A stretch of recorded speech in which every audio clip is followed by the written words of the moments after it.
Halo Indonesia, apa kabar? Ini adalah edisi perdana kami dalam podcast. Tema kita pada hari ini berbicara tentang ngobrol santai tentang Indonesia. Karena Indonesia itu harus diobrolkan, harus didiskusikan supaya Indonesia lebih baik. Ya. Untuk masyarakat Indonesia yang mengikuti podcast ini, saya ingin menyampaikan kepada kita semua, salam Pancasila, salam Indonesia. Dan pada hari ini di edisi perdana ini narasumber saya pasti orang hebat ini. Ya. Namanya adalah Insinyur Janprido Siahaan MPD.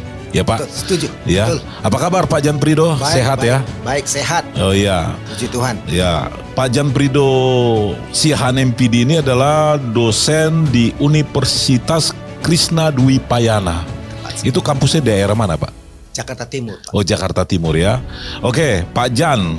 Pak Jan adalah seorang aktivis, seorang dosen kritis, dan juga sebagai narasumber di berbagai kegiatan. Ya. Pak, kalau kita melihat dari tanggal 25 sampai tanggal 31 Agustus, saya menyebutkannya tragedi Indonesia, Pak. Karena dengan ada aksi demo, jatuh korban, lalu ribuan ditangkap, ratusan miliar kerugian, pembakaran kantor polisi. Nah, saya mau bertanya kepada Bapak, apa pendapat Bapak sebagai dosen, sebagai pendidik, memandang demonstrasi yang dilakukan oleh mahasiswa saat ini? Apakah sudah masuk dalam kategori anarkis? Silakan. Baik Pak, kalau saya memandangnya itu adalah sebagai suatu bentuk kebebasan berdemokrasi Pak. Nah, kebebasan berdemokrasi ini adalah suatu wujud iman kita juga Pak sebenarnya. Bahwa iman kita, iman seseorang itu tidak hanya bersangkut pada diri seseorang itu saja, pada konteks pribadinya saja, tetap personal, tetapi juga menyangkut konteks sosial sebenarnya Pak. Oke. Jadi Bapak mensetujui ya ada katakan mahasiswa melakukan aksi demo? Betul, dalam kategori bahwa ada hal yang diseresahkan, ada hal yang digumulkan yang tidak bisa diselesaikan secara personal bahkan oleh masyarakat itu sendiri.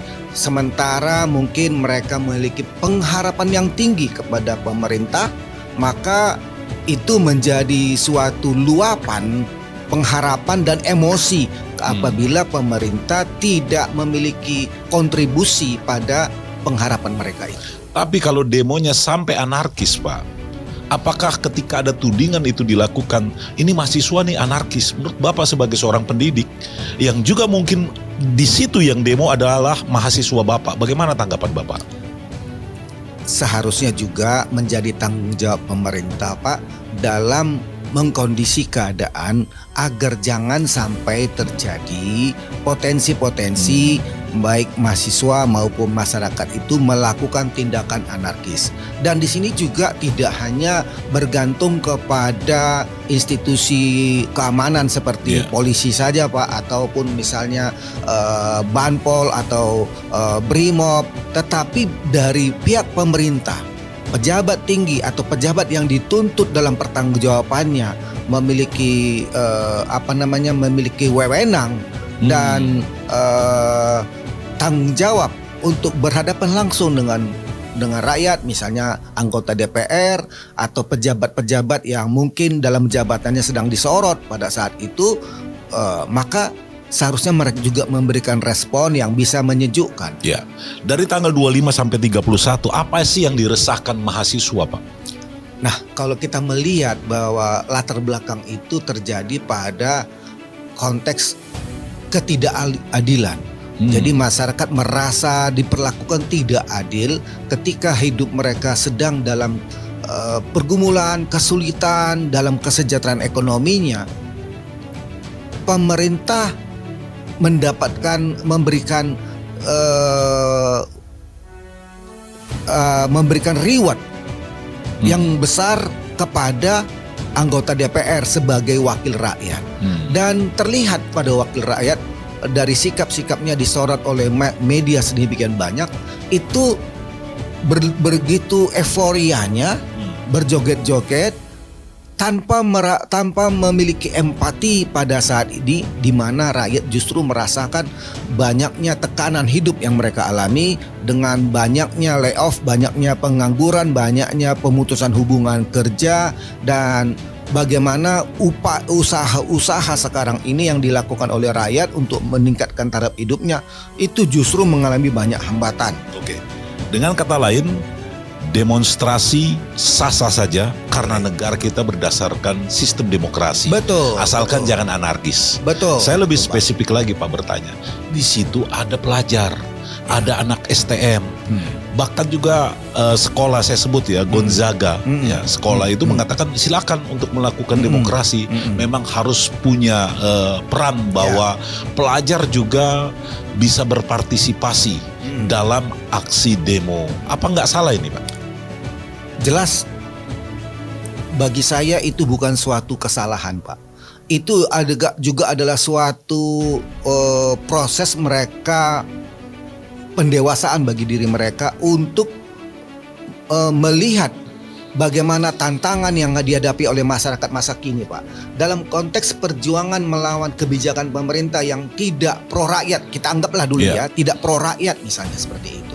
Kita bisa merujuk pada kisah para nabi dan para rasul juga yang artinya tidak ragu untuk mengkritik pemimpin atau pemerintahan pada saat itu, menyuarakan ketidakadilan. Dia berkata begini pada Yeremia 26 ayat 15, apakah kamu akan membela orang yang tidak bersalah dan membunuh orang yang tidak salah?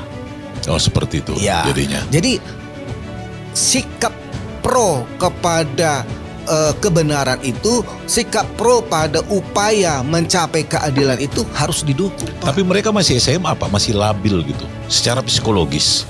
Ya. Apakah tidak rentan untuk ditunggangi? Nah, kalau dalam hal itu Pak, saya bisa menyetujui bahwa usia 16 sampai dengan 18 tahun itu masih sangat rentan untuk ditunggangi Pak, tindakan-tindakan mereka, atau mereka bisa diprovokasi untuk hal-hal yang tidak baik, tidak benar. Tetapi tentu saja jangan sampai mereka dibiarkan seperti itu. Mereka juga harus diberikan penjelasan. Tetapi sangat baik kalau mereka juga bisa memahami kondisi pemerintah saat ini dan bagaimana pergumulan rakyat saat ini.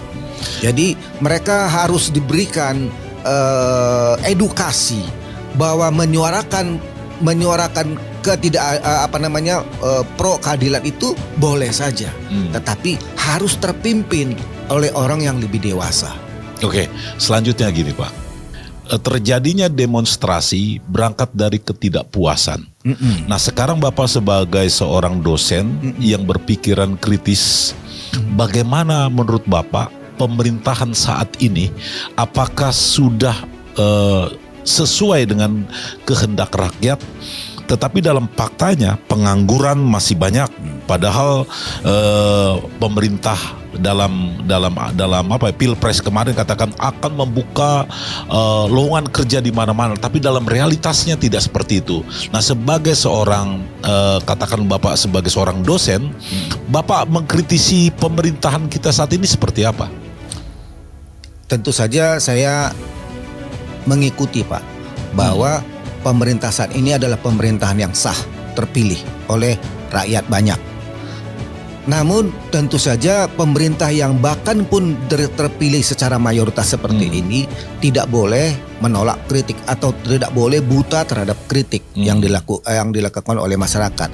Bahwa saat ini ada banyak hal yang mungkin belum tercapai, kita maklumin Pak, bahwa itu masih usia 10-11 bulan pemerintahan ini berjalan. Tentu saja masih banyak hal yang pincang kita lihat atau hal yang jauh dari memuaskan. Tetapi justru dengan kritik-kritik dari masyarakat ini yang memang benar-benar merasakan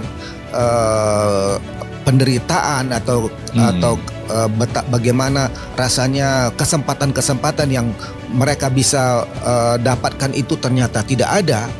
Nah, itu harus menjadi